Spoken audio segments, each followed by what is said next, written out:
사도행전 18장입니다. 사도행전 18장 1절로 11절까지 말씀 같이 보겠습니다.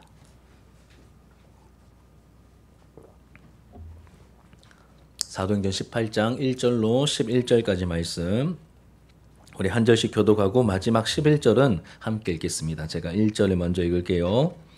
그 후에 바울이 아덴을 떠나 고린도에 이르러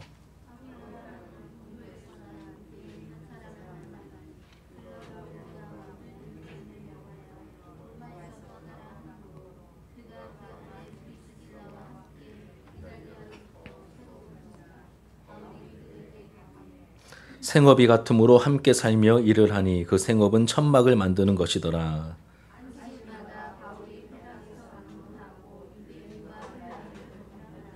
실라와 디모데가 마게도냐로부터 내려오매 바울이 하나님의 말씀에 붙잡혀 유대인들에게 예수는 그리스도라 밝히 증언하니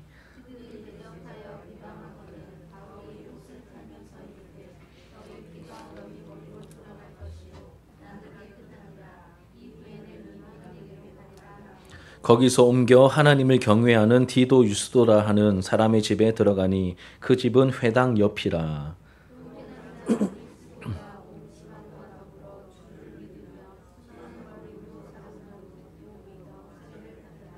밤에 주께서 환상 가운데 바울에게 말씀하시되 두려워하지 말며 침묵하지 말고 말하라.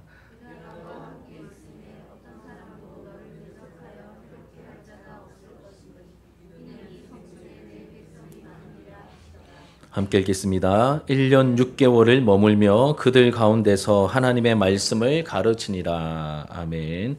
오늘 본문의 말씀으로 이제 사도행전 강의 우리 5번째 하나님의 격려하심이 따릅니다. 하나님의 격려하심이 따릅니다라는 제목으로 하나님 말씀을 함께 나누도록 하겠습니다. 우리 지난주 내용을 좀 살펴보시면 이 지적인 교만과 우상 숭배로 가득했던 이제 어느 도시에서 활동을 살펴보았죠. 우리 아테네에서의 그 사역을 함께 살펴보았습니다. 이 아테네에서 거룩한 분노를 가지고 복음을 전하되 그들의 눈높이에 맞추어서 복음을 전했던 이 바울의 모습을 보았죠.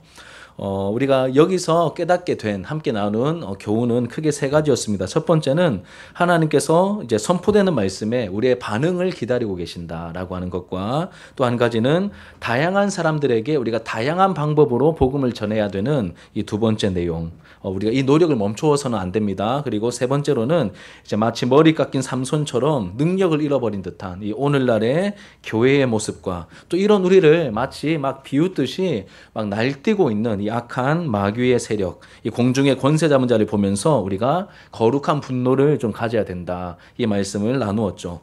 여러분, 이 사탄으로 상징되는 이 뱀의 이 입이라고 안 하고 우리가 아가리라고 하죠. 이 아가리를 우리가 찢어서 영혼을 다시 건져내는 그러한 거룩한 야성과 용맹함을 가지길 원합니다. 우리 이렇게 하나님 앞에 좀 기도했으면 좋겠습니다. 제가 한창 막 산기도 다니고 막 전도사 시절 때 정말 뜨거웠을 때 그런 기도 많이 했거든요. 하나님, 이 뱀과 이 사자의 아가리를 찢어서 삼키려고 하는 그 사자의 아가리를 찢어서 그 영혼들을 건져내는 그러한 이 용맹한 야성이 있는 그러한 주의 종이 되고 싶습니다. 이런 기도를 많이 했었는데 지난주에 설교를 준비하면서 그런 예전 생각이 좀 많이 났었습니다. 그렇게 우리의 마음속에 거룩한 분노가 다시 불일듯 일어나게 되기를 바랍니다. 그럼 사실 이 아테네에서는 실명을 밝힐 정도로 이 열매가 적었습니다. 그렇죠? 디오누시오 그리고 다마리라고 하는 2사람의 이름과 몇 사람 더 있다라고 할 정도로 전도의 열매가 적었습니다. 하지만 그것조차도 하나님의 계획과 뜻이었음을 우리가 부인할 수 없습니다. 이 아테네에서 할 일을 다 마친 다음에 바울은 이번에 어디로 갑니까? 고린도로 갑니다. 우리가 읽었던 본문 말씀의 내용이 고린도에서 그 사역을 보여주고 있는데 이 고린도라는 도시에 대해서 우리가 좀 미리 좀 이렇게 배경을 알면 말씀을 더 풍성하게 이해할 수 있을 것 같습니다. 이 고린도라는 이 도시, 이 단어의 뜻은 뿔이라고 합니다. 뿔. 뿔입니다. 그리고 아테네에서 서쪽으로 한 60km 정도 떨어진 위치에 자리 잡고 있습니다. 그리고 이 아가야라고 하는 지역의 수도입니다. 아가야라고 이제 아가야 주의 수도이고 항구 도시입니다. 항구 도시. 지중해 연안 국가들의 해상교통과 무역의 중심지였습니다. 항구 도시였기 때문에 또 많은 물량의 물건들이 막 왔다 갔다 하고 많은 사람들이 이제 무역을 위해서 이제 상업 활동을 위해서 이 도시를 거칠 수밖에 없었습니다. 그래서 많은 사람들이 모였고 제가 자료를 찾아보니까 절정기 고린도의 인구가 75만이라고 하더라고요. 어마어마한 숫자죠. 이 고대 시대에 이 75만이라는 숫자는 거의 뭐 상상을 초월하는 뭐 엄청난 숫자인데 이제 그만큼 이 도시가 굉장히 컸다라고 합니다. 그리고 많은 민족의 사람들이 무역을 하기 위해서 모였기 때문에 예전에는 이 미신적인 문화가 많았지 않습니까? 그래서 이제 배를 타야 되고 그들의 안전을 보장받아야 되고 또 돈이 왔다 갔다 하기 때문에 뭔가 의지할 바가 필요했습니다. 그래서 자기들 민족이 섬기는 신들 다 어디다 갖다 놨을까요? 고린도에 다 갖다 놓은 겁니다. 그래서 오만 신들이 그러니까 제가 쭉 제 결론은 이겁니다. 아테네보다 더 빡센 도시가 고린도였다. 이렇게 여러분 보시면 되겠습니다. 제가 지난주에 뭐 사봉도 얘기하고 하면서 아테네가 그 신들께 바쳐진 그러한 이렇게 우상 숭배 천지의 도시였다라고 말씀드렸는데 이 고린도는 그것보다 더했으면 더했지 덜하지 않은 굉장히 그러한 이렇게 우상 숭배가 가득한 그러한 상업의 도시였습니다. 뭐 엄청난 규모의 야외 극장과 운동 경기를 치루었던 그 스타디움도 있었고요. 그리고 이제 무엇보다 아프로디테라고 하는 이 사랑의 여신 아프로디테 신전이 있었는데 그 규모가 어마어마했고 거기서 섬겼던 여사제들, 그 말이 좋아 여사제지 몸을 파는 창기들입니다. 1000명이나 되었다고 합니다. 1000명. 그러니까 엄청난 규모였습니다. 아테네보다 훨씬 더 어떻게 보면 빡센 도시였습니다. 이런 고린도에서 사도 바울이 어떻게 복음을 전했는지 여러분 쉬웠을 것 같으십니까? 분위기를 보니까 굉장히 어려웠겠죠. 그렇죠? 그래서 이 고린도에서 바울이 어떻게 복음을 전했는지 보여주는 것이 일면을 소개하고 있는 내용이 오늘 읽었던 본문 말씀의 내용이죠. 고린도에 갔을 때 사도 바울은 그곳에서 하나님께서 예비해 두신 사람을 만나게 됩니다. 그 사람의 이름을 이제 1절과 2절에서 뭐라고 말하죠? 아굴라라고 하는 유대인을 만나게 됩니다. 아굴라라고 하는 유대인. 사실 아굴라보다 좀 더 유명한 분이 그분의 아내이신 브리스길라죠. 서신서 읽어보면 아굴라와 브리스길라라고 하는 표현보다 브리스길라와 아굴라 이렇게 표현하는 데가 더 많거든요. 이름을 먼저 갖다 놓은 것은 이제 이런 의미가 있습니다. 좀 더 영향력이 있었기 때문에 아내임에도 불구하고 이렇게 이름을 앞에 이제 붙인 그런 의미로 우리가 이해할 수 있겠습니다. 이 브리스길라와 아굴라 부부를 사도 바울이 고린도에 가서 만나게 됩니다. 원래 이 부부는 어디에 살고 있었냐면 로마에 살고 있었습니다. 로마. 그런데 로마의 글라우디오, 이제 로마의 4대 황제인 글라우디오 황제가 그 다스리던 그때에 이 특별한 전통과 문화 속에서 자주 말썽을 일으켰던 이 유대인들이 너무 골치 아프게 구니까 그 로마에 살고 있는 그 황제가 그때 뭐 거의 신급이었잖아요. 그래서 이 유대인들이 너무 이렇게 말썽을 많이 피우고 이렇게 귀찮게 구니까 로마에 살고 있는 유대인들은 다 나가라. 너희들 살던 집하고 다 놔두고 다 떠나가라. 이렇게 말합니다. 그게 뭐냐면 역사적인 기록으로 남아있는데 나사렛 칙령이라고 불립니다. 나사렛 칙령 혹은 유대인 추방령 뭐 글라우디오 칙령 다 똑같은 말인데 나사렛 칙령을 내리게 됩니다. 이때 당시에 로마에 한 2만 명 정도의 유대인들이 살고 있었는데 이때 일어났던 이제 사건이 뭐냐면 크레스투스라고 하는 사람 때문에 계속해서 소동이 일어났대요. 역사적인 기록 속에 크레스투스라고 하는 사람 때문에 소동이 일어나서 참다 못한 이 글라우디오 황제가 이 유대인들 안 되겠다. 다 떠나라라고 이렇게 칙령을 내려버린 것입니다. 근데 여러분 크레스투스라고 하는 사람이 이제 선동하고 이렇게 폭동을 일으켰다라고 되어 있는데 발음이 뭐하고 좀 비슷합니까? 크레스투스? 그리스도하고 비슷하죠. 그렇죠? 그래서 여러 성경학자들은 아마 이 크레스투스라고 하는 이 사람이 그리스도일 것이다라고 그렇게 해석을 많이 합니다. 크레스투스가 그때 당시에 거기에 있진 않았지만 그 크레스투스를 따르는 사람들이 선동을 일으켰기 때문에 아마 예수님을 그리스도로 믿는 사람들이 이제 뭔가 이제 반대편 믿지 않는 유대인들과 자꾸 마찰을 일으키게 되었고 이것을 불편하게 여긴 그 사람들이 아마 이게 추방을 당하게 된 사건이 나사렛 칙령이다 이렇게 이해를 하고 있습니다. 이때 누구도 쫓겨나게 됩니까? 나사렛 칙령으로 인해서 누가 쫓겨나죠? 아굴라와 브리스길라 이 부부도 쫓겨나게 됩니다. 그럼 우리가 뭘 알 수 있을까요? 이때 나사렛 칙령 때 누가 쫓겨났다고요? 유대인들인데 크레스투스를 따르던 사람들이 쫓겨났거든요. 그러니까 이 아굴라와 브리스길라도 아마 그 크레스투스를 따르던 사람들, 다시 말하면 그리스도를 이미 믿고 따르는 사람들이었을 것이다. 이렇게 많이들 해석을 하십니다. 다른 입장도 있는데 제가 참고한 자료에서는 이 부분을 이렇게 또 설명하고 있더라고요. 저도 이 입장을 따르고 있습니다. 아무튼 여러분 삶의 터전을 한순간에 잃어버리고 이 두 부부가 어디로 왔습니까? 로마를 떠나 고린도로 오게 되었고 정착하게 되었습니다. 그리고 이들의 직업은 천막을 만드는 일이었다. 그리고 이 천막은 여러분 오늘날 그냥 텐트가 아니라 그 당시에 가장 강력했던 로마 제국의 그 군사들, 그 군대, 로마 군대가 이게 야영지에 나갔을 때, 그 정복 전쟁 나갈 때 사용했던 그 군사용 천막이었기 때문에 굉장히 수요도 많았고요. 그리고 굉장히 비싼 값에 팔렸기 때문에 천막 만드는 사람들은 굉장히 나름 고급 인력들이었고 돈을 많이 버는 사람들이었다고 합니다.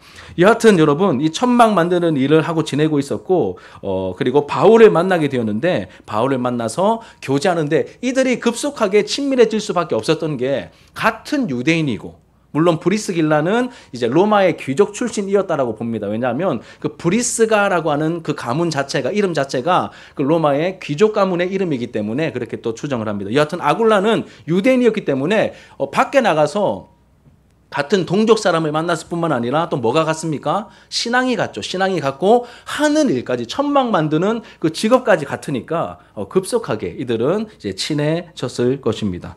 그리고 바울이 그렇게 하는 일이나 이제 취미가 같으면 쉽게 친해지는 경우처럼 이들은 이제 굉장히 친밀한 관계를 유지하게 되었죠.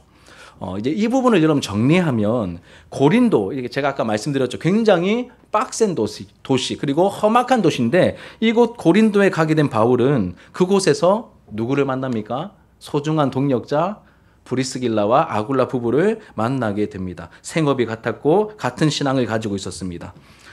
그래서 단지 동역만 한 게 아니라 함께 살았다라고 되어 있습니다. 함께 살면서 시간을 보냈겠죠. 나중에 여러분 로마서 16장에 보면 바울이 그 로마 교회에 있는 사람들에게 안부 인사를 전할 때 이 부부의 이름이 언급되는데 이렇게 표현합니다. 같이 한번 읽어볼게요.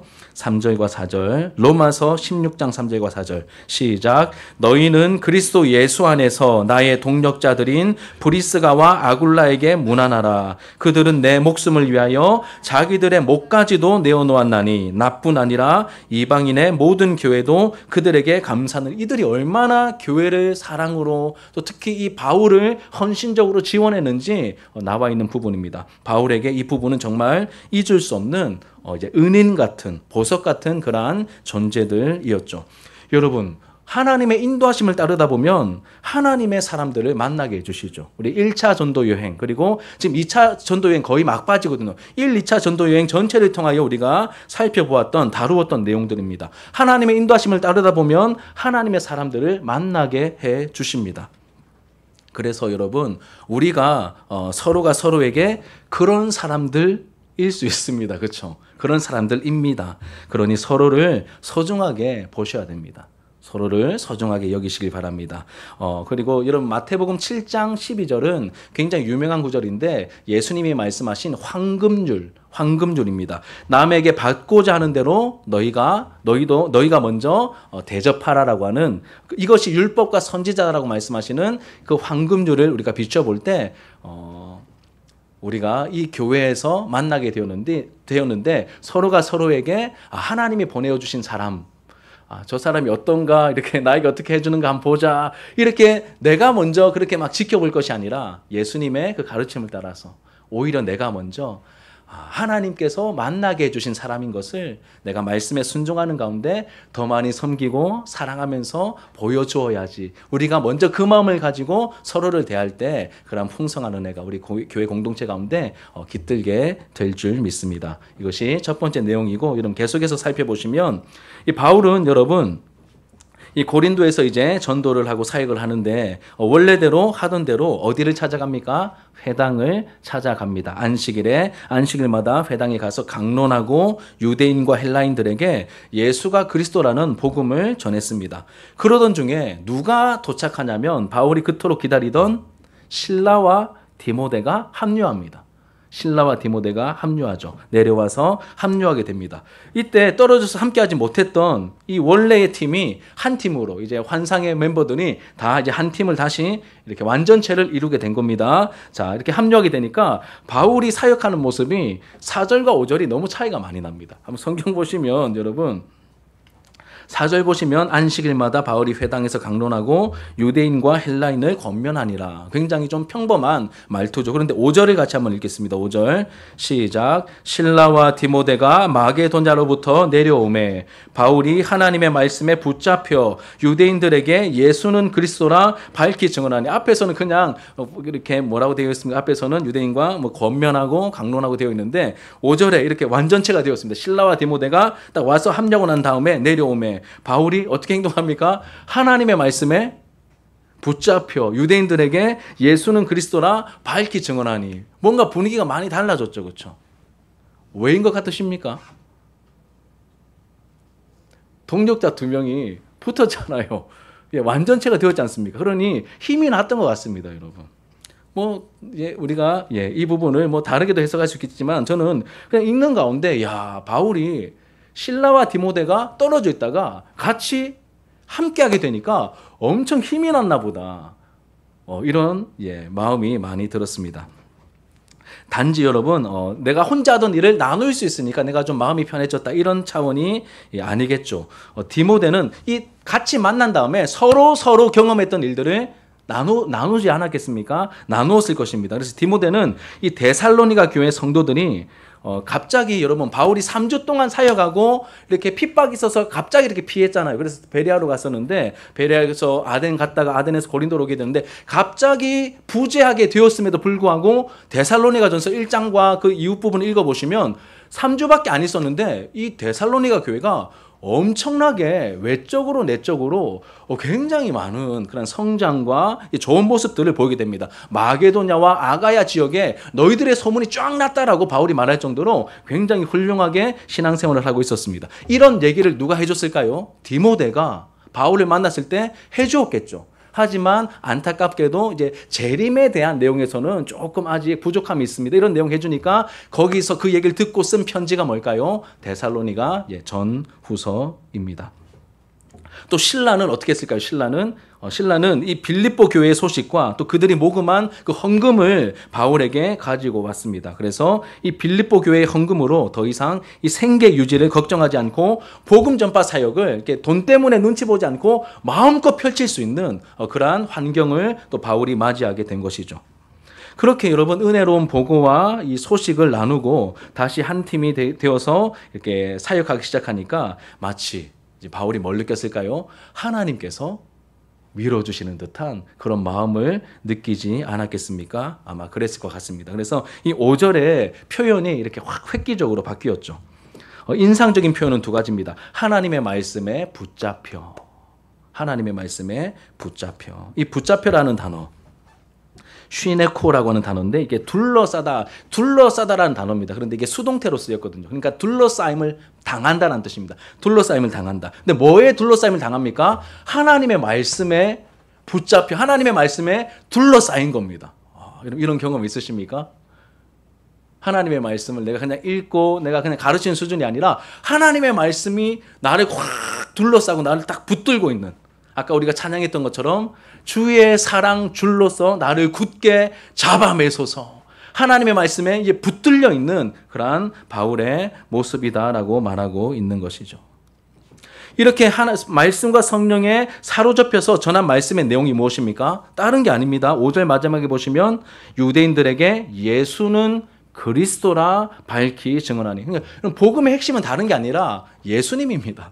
예수님이 그 약속된 그리스도다. 그럼 그리스도의 의미가 얼마나 풍성한지 우리가 함께 나누었었죠. 오후 시간마다. 그 예수님이 그리스도다 이렇게 말하는데 그냥 증언한 게 아니라 또 뭐라고 말합니까?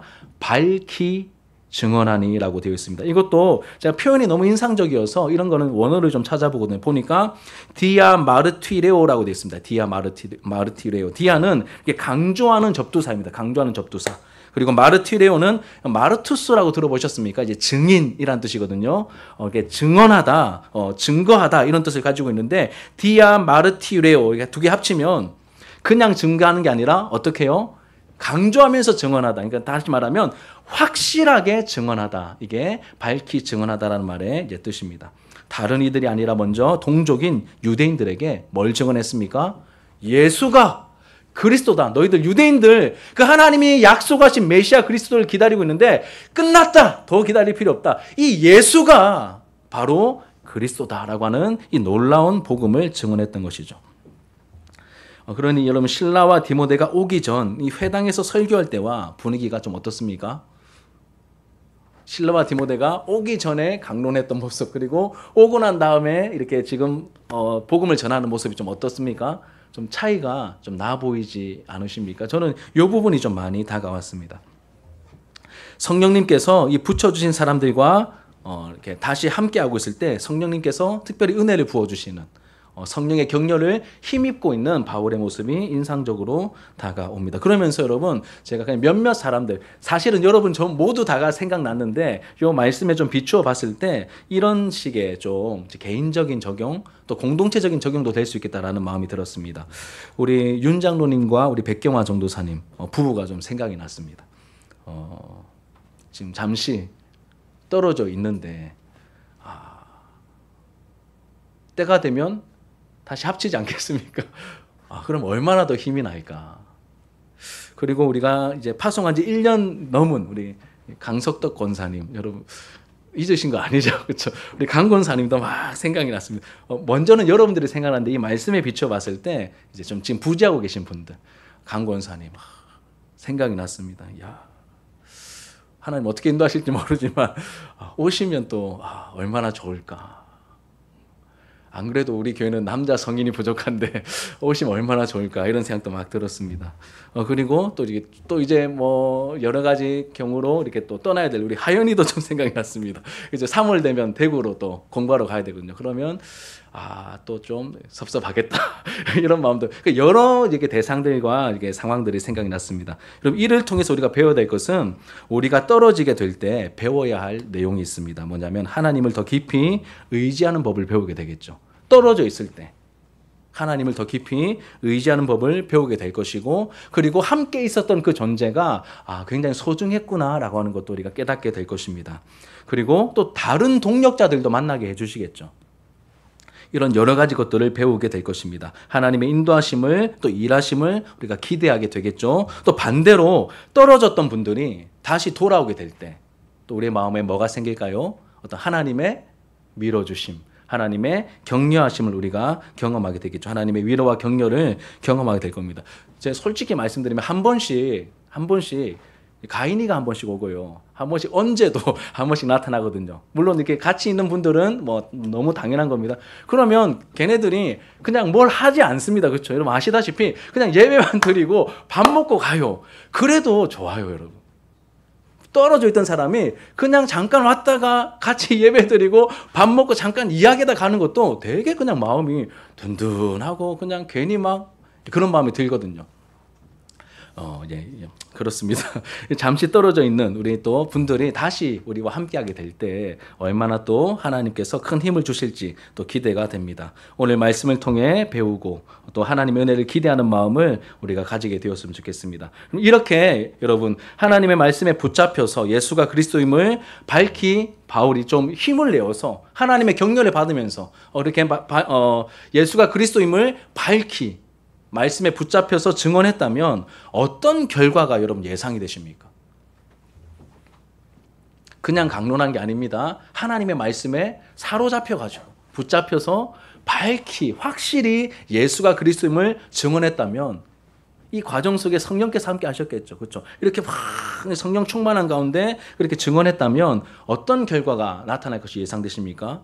이 사도행전 앞부분에 보면 이렇게 설교했던 사람이 있습니다. 베드로죠. 베드로가 오순절 성령 충만한 가운데 많은 유대인들 앞에서 예수가 그리스도임을 밝히 증언하지 않습니까? 그러자 어떤 일들이 벌어졌죠? 3,000명씩, 5,000명씩 회심하고 돌아오는 역사가 있었지 않습니까?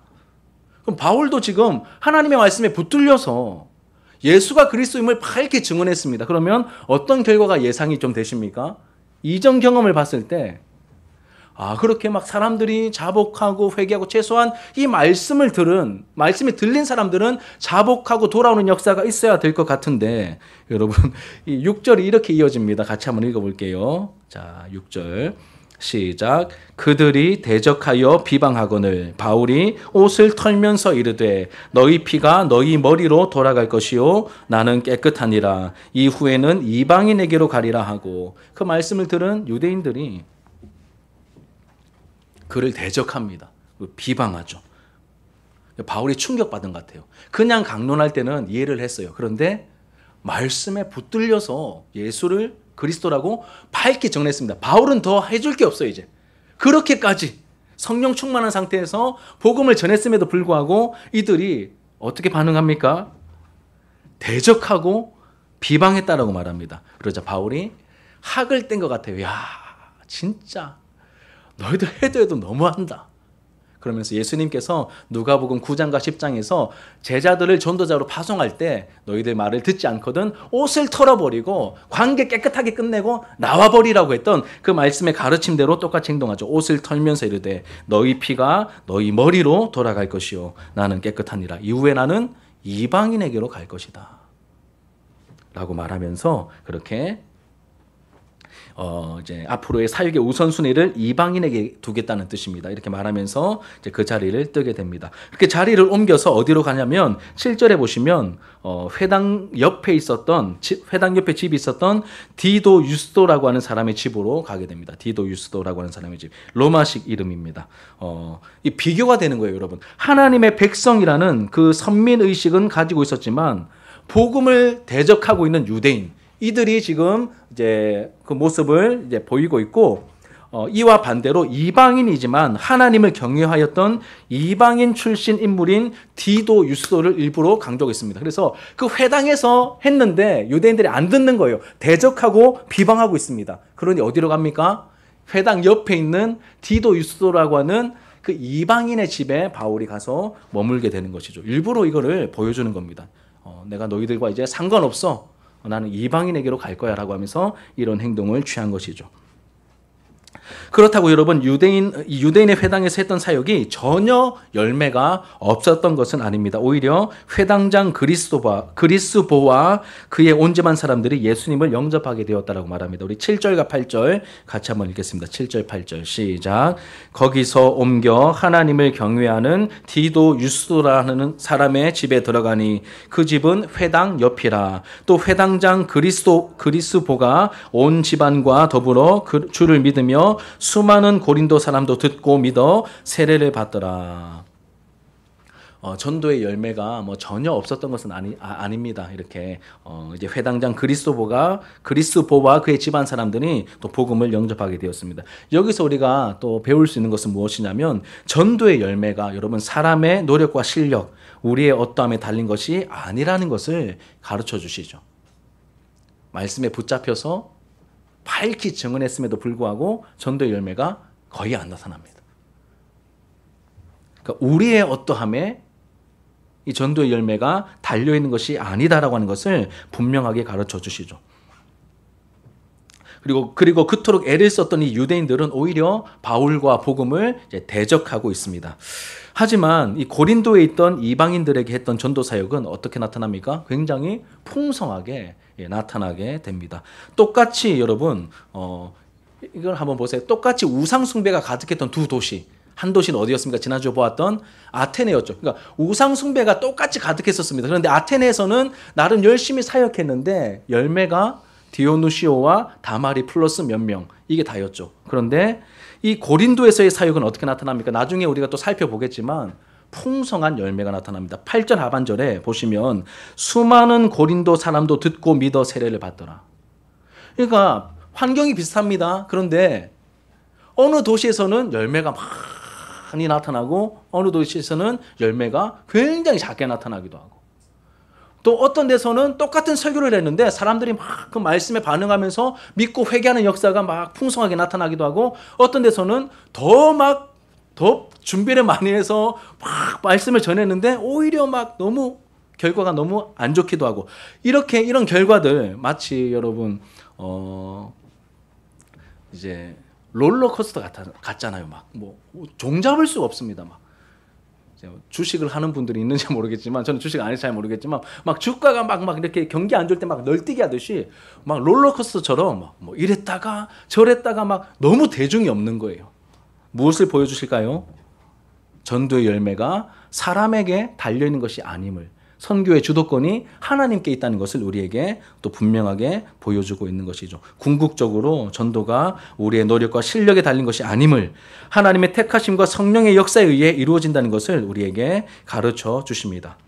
복음이 흘러가도록 준비하며 애를 쓰는 우리가 반드시 붙들고 알아야 하는 영적인 교훈이죠. 그래서 여러분, 복음이 흘러가도록 하려면 우리는 무엇보다 뭐에 힘써야 될까요? 하나님의 도우심을 구해야 됩니다.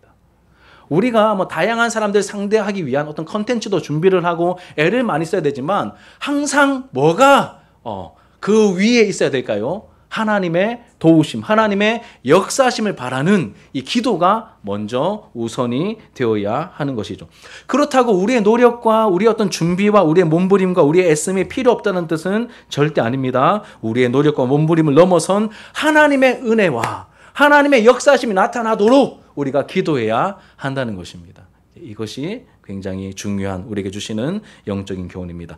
여러분, 지금까지의 내용을 중간 정리해 보도록 하겠습니다. 이 고린도 만만치 않은 도시였습니다. 이 고린도에서의 바울의 선교 사역은 쉽지 않았죠. 혈혈단신으로 고린도에 왔습니다. 혼자 갔어요.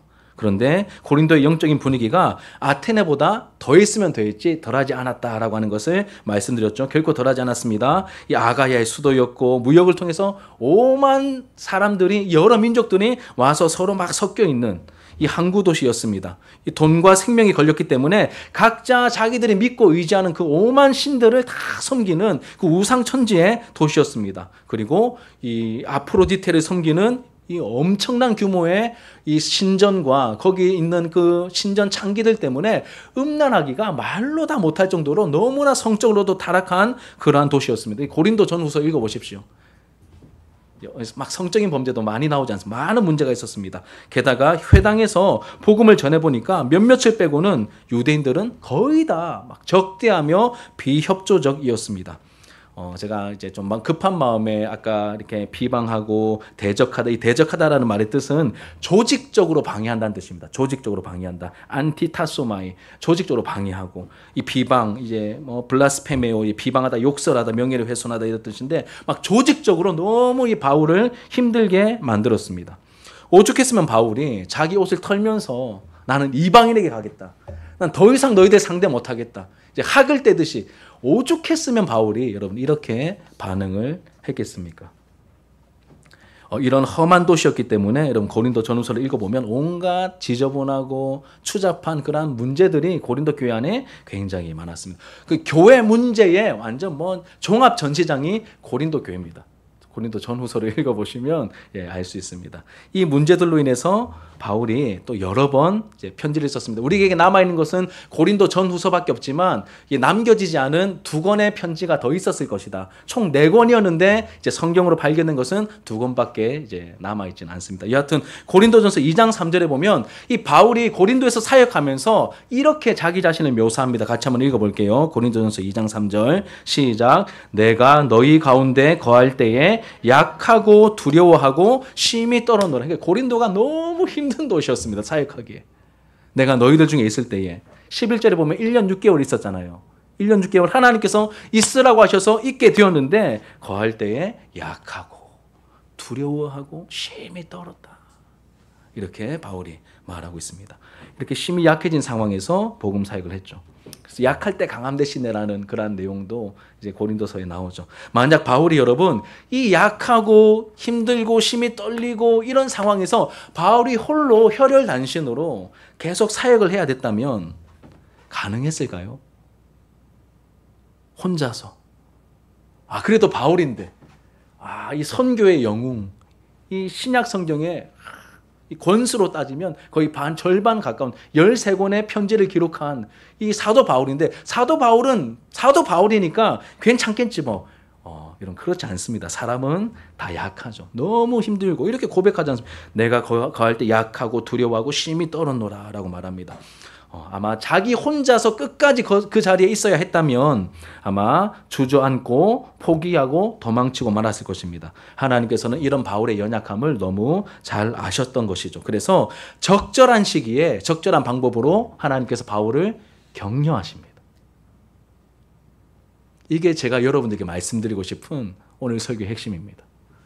만만치 않은 그 상황 속에서 하나님께서 던져두고 방치하시는 게 아니라 너 잘했잖아, 계속 해봐, 이게 아니라 하나님께서 적절한 때에 적절한 방법으로 하나님의 사람들을 격려하십니다. 이 험한 도시에 홀로 가게 되었을 때 누구를 만나게 하셨습니까? 가장 먼저 아굴라와 프리스길라 부부를 만나게 해주시죠. 하나님이 예비하신 사람들을 만나게 하십니다. 이미 신앙을 가지고 있었고 하늘 일도 같았던, 그러니 그럼 처음에 딱 갔는데 그 고린도라고 하는 도시가 너무 빡센 도시인데 딱 가서 혼자 거기서 막 버텨야 하면 얼마나 위축되겠습니까? 근데 거기에 누가 있었다고요? 말이 통하는, 신앙이 같은, 하는 일도 같은 브리스길라와 아굴라 부부가 거기에 있었던 것이죠. 그럼 누가 브리스길라와 아굴라 부부를 만나게 해주신 걸까요? 하나님이시죠. 하나님의 일을 하고 있으니 바울에게 그 일을 계속 고린도에서 해나가도록 하시려고 이들 부부를 만나게 해주신 것입니다. 하나님의 인도하심이죠. 근데 여기서 끝이 아니라 이 고린도는 참 험악한 도시이며 만만치 않은 도시입니다. 누구보다 하나님께서 이를 잘 알고 계셨습니다. 이들만으로 또 안 되겠다 싶으니까 강론하고 하는데 별로 반응도 없고, 그러니까 또 누구를 힘내라고 또 누구를 합류시켜 주시죠? 실라와 디모데가 합류하게 하십니다. 이 팀이 합류해야 여기서는 뭔가 일이 될 거를 하나님께서 아셨던 것이죠. 그래서 실라와 디모데가 함께 합류하게 해주십니다.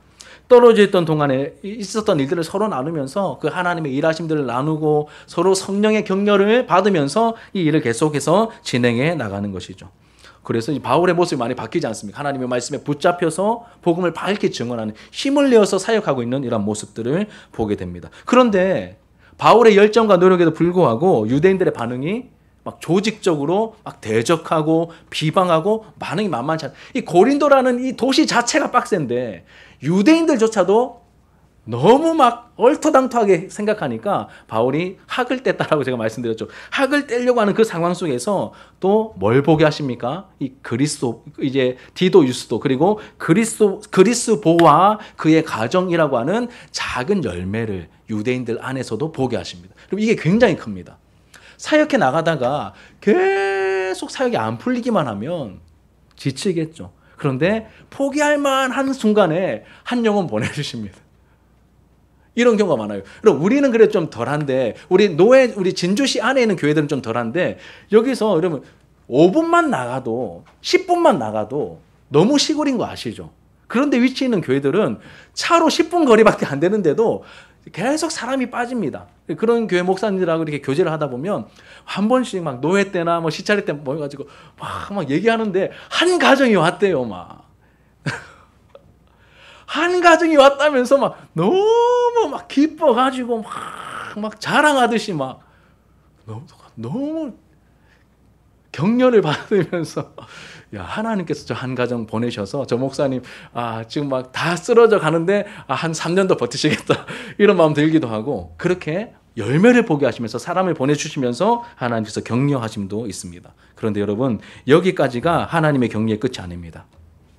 왜냐하면 이 고린도라는 도시, 우리의 생각보다 훨씬 더 사역하기 힘든 도시였기 때문에 이 산전수전 다 겪은 이 사도 바울조차도 두려워하고 위축되어 있고 심히 떨고 있는 그 상황에서, 침묵하면서 복음을 감히 전하지 못하고 있는 그렇게 위축된 상황에서 하나님께서 환상 중에 직접 찾아오십니다.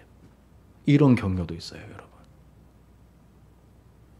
그리고 너 두려워하지 마라. 내가 함께하고 있다. 이 성에 내 백성들이 많다.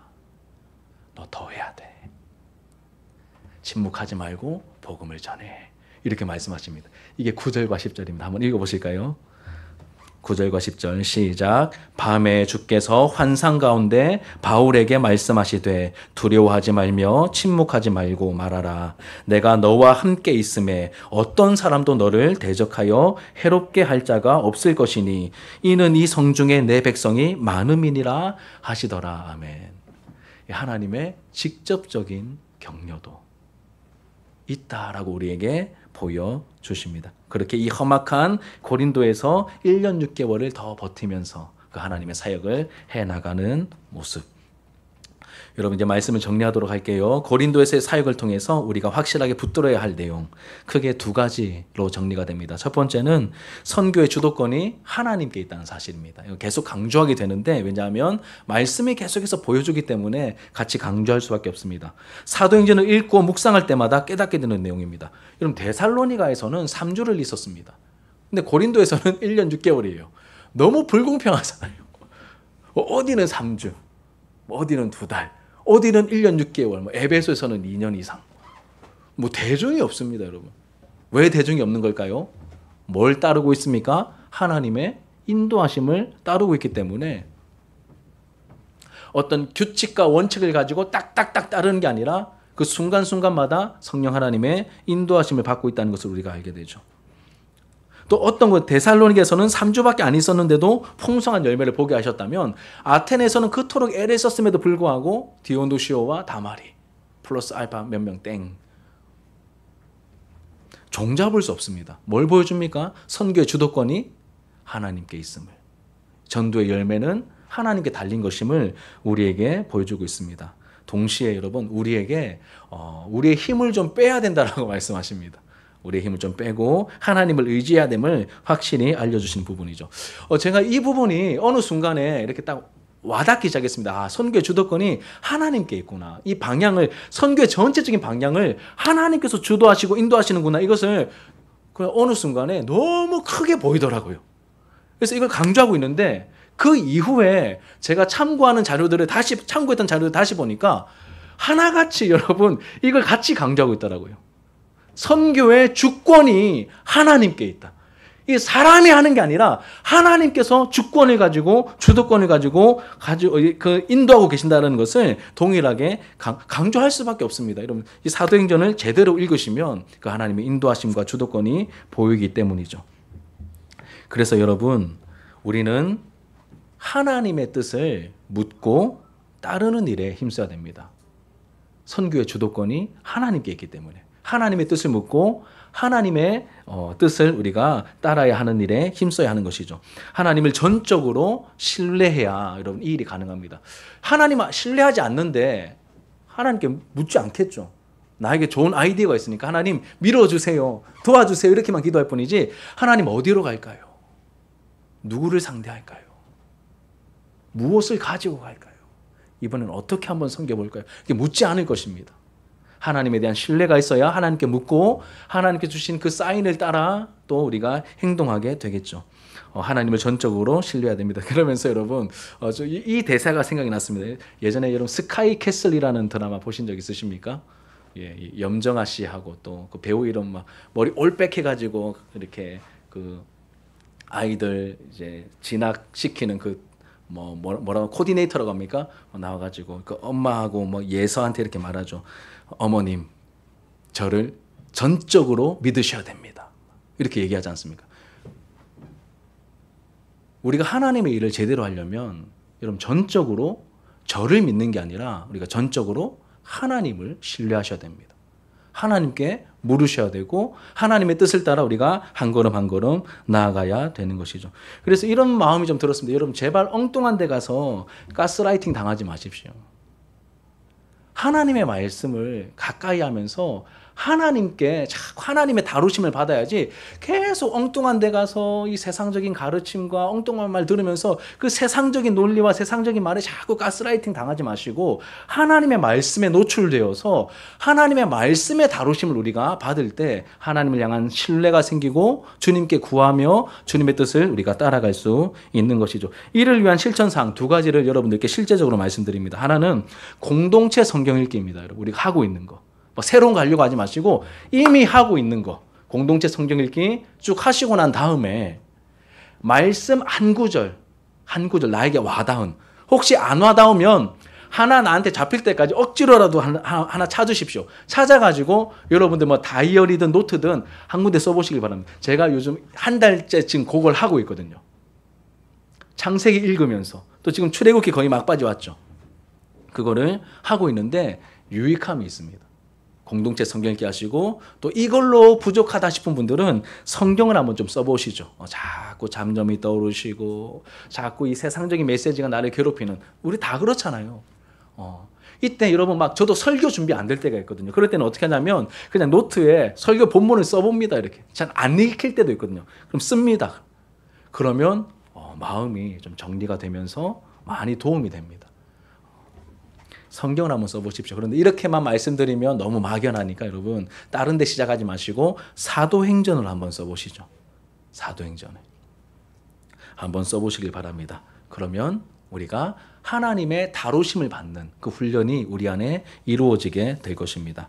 두 번째 교훈은, 여러분, 두 번째 우리에게 주시는 말씀은 우리가 하나님의 일을 할 때 뭐가 따라옵니까? 하나님의 격려가 따라온다는 사실을 우리에게 알려주고 계십니다. 이건 계속 제가 오늘 설교 지금 한 40분 넘게 하고 있는데 이 시간 내내 제가 말씀드린 내용입니다. 하나님은 주로 누구를 통하여 일하시죠? 사람을 통하여 일하십니다. 그런데 사람이 어떻습니까? 우리가 믿을만 합니까? 우리가 강합니까? 똑똑합니까? 아니죠. 사람을 통하여 주로 일하시는데 우리 수준은 너무 약하잖아요. 많이 부족하지 않습니까? 우리는 약합니다. 그래서 우리의 연약함을 너무 잘 아시는 하나님께서 필요한 순간마다 직간접적으로 격려해 주십니다. 격려해 주십니다.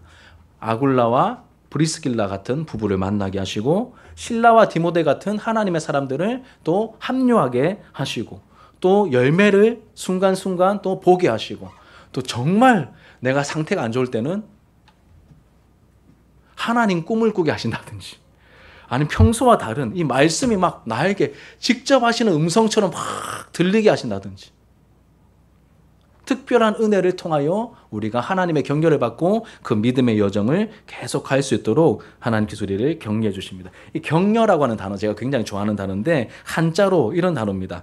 물결 부딪혀 흐를 격입니다. 좀 표현이 어렵죠, 그렇죠? 격팔 때 격이 아니더라고요. 물결 부딪혀 흐를 격에 힘쓸려, 뭐 장려하다, 뭐 이런 거 할 때 그러한 힘쓸려입니다. 물결 부딪혀 흐를 격에 힘쓸려. 그러니까 이런 뜻입니다. 이제 사전적인 뜻은 마음이나 기운을 북돋우어 힘쓰도록 하다. 마음이나 기운을 북돋우어서 힘쓰도록 하는 것이 바로 격려입니다. 근데 저는 이 한자를 그냥 제 마음대로 이렇게 뻔하지 않습니까? 물결 부딪혀 흐를 격에 힘쓸려. 그러면 이거 두 개 합치면 이런 뜻입니다. 물결이 흐르다가 무언가에 부딪혀서 물길이 막혔습니다. 어떻게 될까요? 계속 멈춰야 되겠습니까? 아니죠. 계속 흘러야 되잖아요. 그래서 다시 목적지까지 흘러갈 수 있도록 하는 것이 격려입니다, 여러분. 물이 흐르다가 막혔습니다.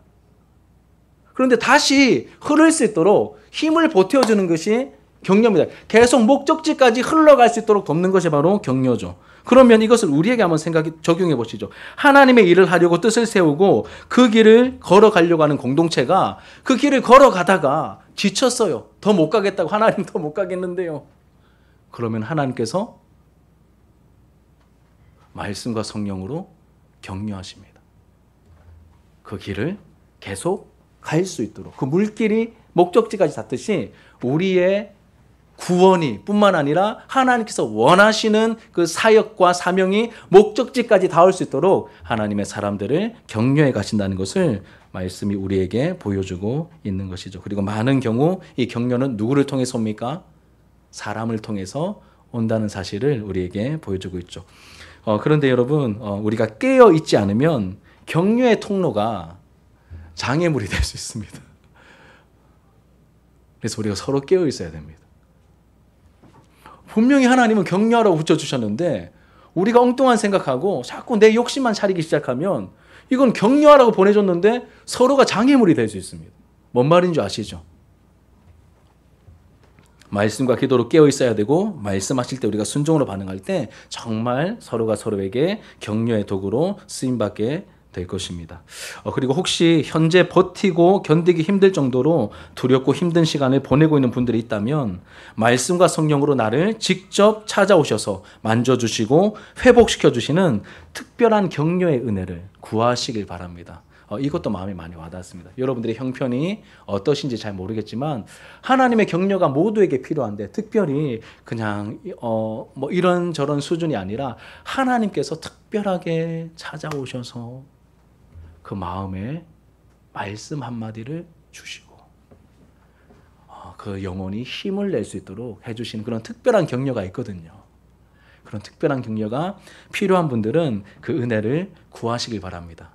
하나님께서 주실 것입니다. 왜냐하면 이 말씀을 우리에게 주신 걸 보니 그 은혜를, 그 격려를 필요한 분들에게 우리에게 주시려고 이 말씀을 저를 통하여 함께 나누게 하심이 너무 분명하지 않습니까? 그런 이 말씀을 의지하면서 하나님, 저 좀 살려주세요.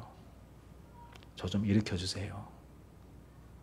그 다음 단계까지 갈 수 있도록 저 좀 이끌어주세요. 말씀 한마디 주시죠. 기도할 때 하나님께서 또 격려해 주시는 은혜를 우리에게 허락해 주실 줄 믿습니다. 그 믿음의 여정을 우리가 끝까지 함께 갈 수 있는 우리 공동체 모습이 되기를 주님의 이름으로 축복합니다. 우리 말씀을 기억하시면서 기도하는 마음으로 함께 찬양합시다.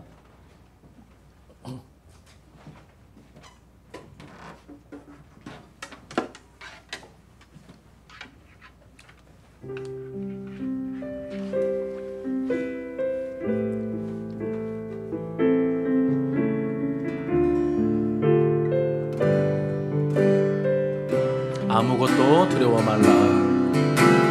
아무것도 두려워 말라. 주 나의 하나님이 지켜주시네. 놀라지 마라. 겁내지 마라. 주님 나를 지켜주시네.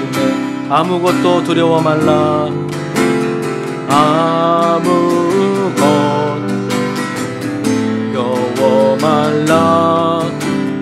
주 나의 하나님이 지켜주시네. 놀라지 마라. 겁내지 마라. 주님 나를 지켜주시네. 내 맘이 힘에 겨워 지칠지라도 주님 나를 지켜주시니. 세상의 험한 풍파 몰아칠 때도 주님 나를 지켜주시네.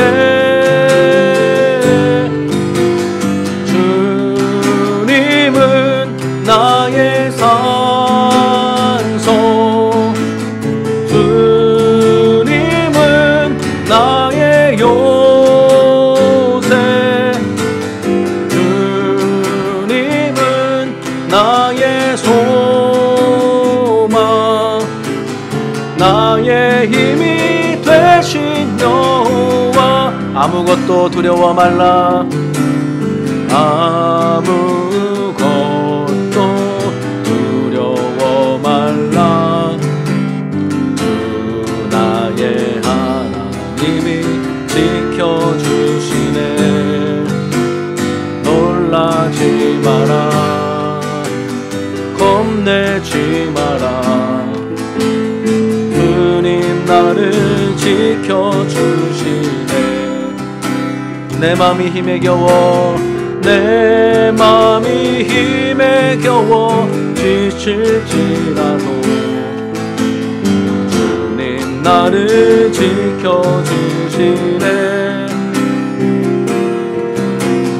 세상의 험한 풍파 몰아칠 때도 주님 나를 지켜주시네.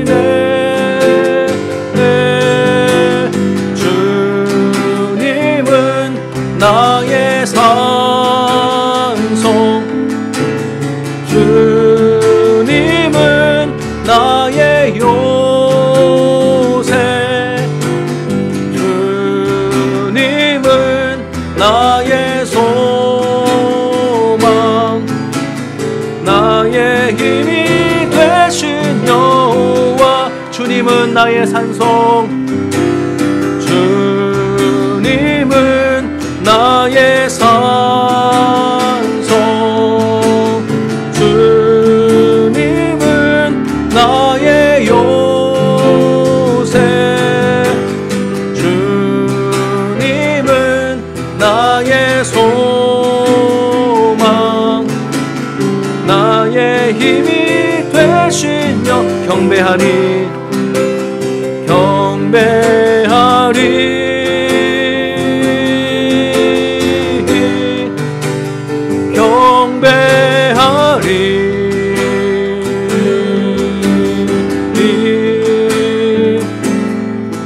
나 사는 동안 주께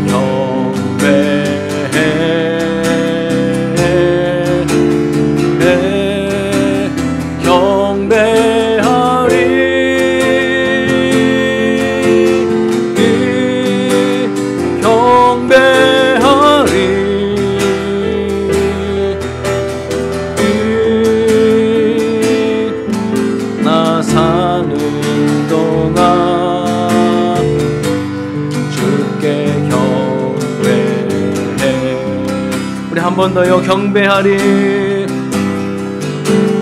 경배하리,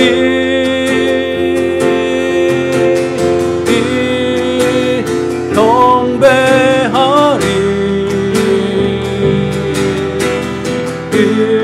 나 사는 동안, 나 사는 동안 주께 경배해, 주께 경배해,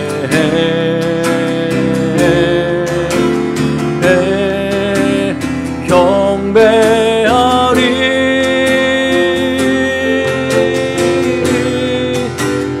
경배하리.